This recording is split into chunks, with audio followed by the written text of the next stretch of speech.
Hello, holiday heroes! It's Miss Rosie, and I'm back to read you another story for Storytime Sunday. Today we are going to be reading Koala Lou, written by Mem Fox and illustrated by Pamela Lofts. There once was a baby koala so soft and round that all who saw her loved her. Her name was Koala Lou.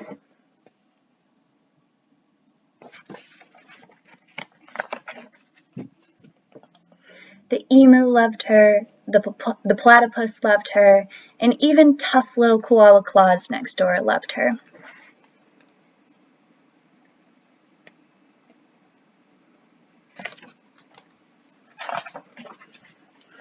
But it was her mother who loved her most of all.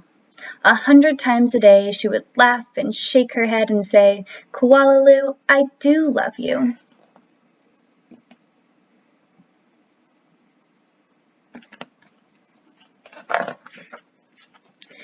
Whenever she stretched in the early morning sun, or climbed a gum tree, or bravely went down the path all by herself, her mother would smile and say, "Koala Lou, I do love you."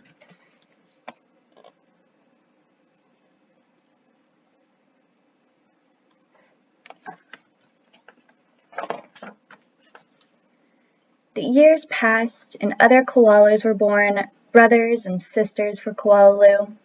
Soon her mother was so busy she didn't have time to tell Koala Lou that she loved her, although of course she did.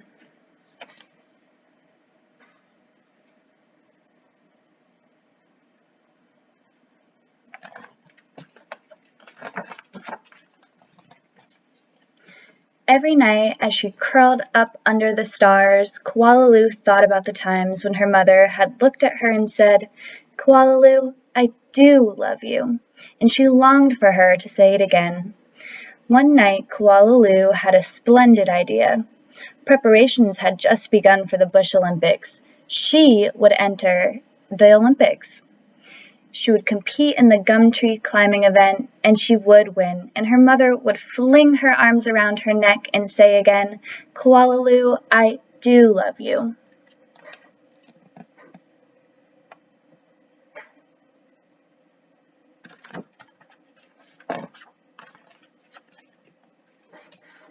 Koala Lou began her training right away. She jogged and puffed and lifted and panted, and she hung from a branch with one claw at a time till she ached. She did push-ups till her stomach hurt, and last of all, she climbed the tallest tree that she could find over and over and over again.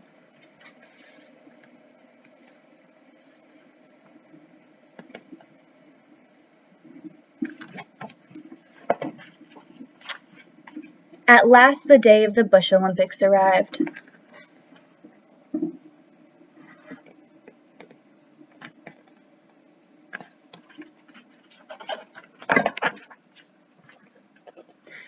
Koala Claus had also entered the gum tree climbing event, and everyone knew how fast she was.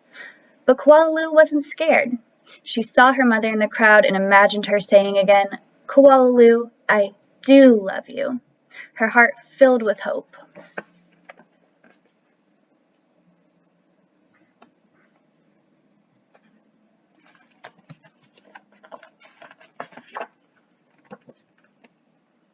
It was Koala Claus who went first. Her climb was record-breaking 22 meters in 20 seconds, flat. The spectators whistled and cheered and widely waved their party hats.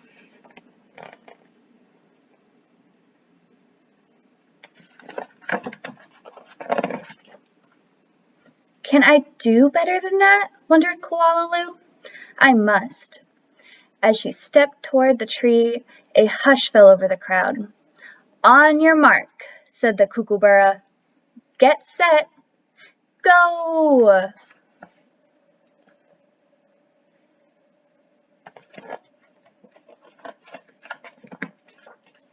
Koala Lou leapt onto the tree. Up and up and up she climbed, higher and higher and higher, faster and faster and faster, until there she was, right at the very top. The spectators roared and clapped and stamped their feet.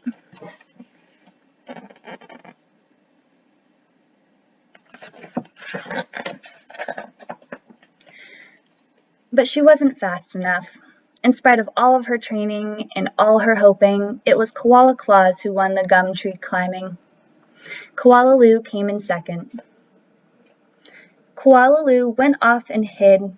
She heard the shouts of the Bush Olympics and cried her heart out.